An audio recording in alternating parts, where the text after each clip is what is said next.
आज मी तुम्हाला standard duration zone mark कसा करायचा हे चार्टवर दाखवणार आहे. पहिल्या पार्टमध्ये आपण डायग्रामवर समजलं होतं की स्टँडर्ड ड्युरेशन झोन मार्क कसा करायचा. तर आज मी तुम्हाला चार्टवर दाखवणार आहे.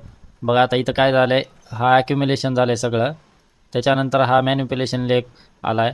तर त्याच्यानं आपण काय करणार, मॅन्युप्युलेशन लेगचा हाय अँड लो मार्क करणार. मार्केटनं काय केलं बघा, आपल्या ज्या 3 झोन निघतात, आपण मायनरवर आणि मेजरवर जास्त ट्रेड करतो. हा आपला मायनर रिव्हर्सचा झोन. इथून मार्केटनं किती पिप्सचा मुवमेंट दिलं आहे, कमीत कमी इथून 300 पिपचा मुवमेंट दिलेला आहे मार्केटनं.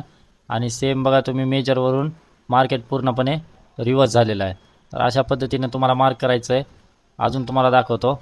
बघा इथं काय झालं आहे, मॅन्युप्युलेशन झाला आहे. हा लिक्विडिटी घेतली सगळ्याची. तुम्हाला हा हाय टू लो मार्क करायचा आहे. काय केलं मार्केटनं, एकदम आपल्या मायनर रिव्हर्सल झोनपासून रिव्हर्स झालेला आहे. तर अशा पद्धतीने मार्क करायचं. सेम तुम्हाला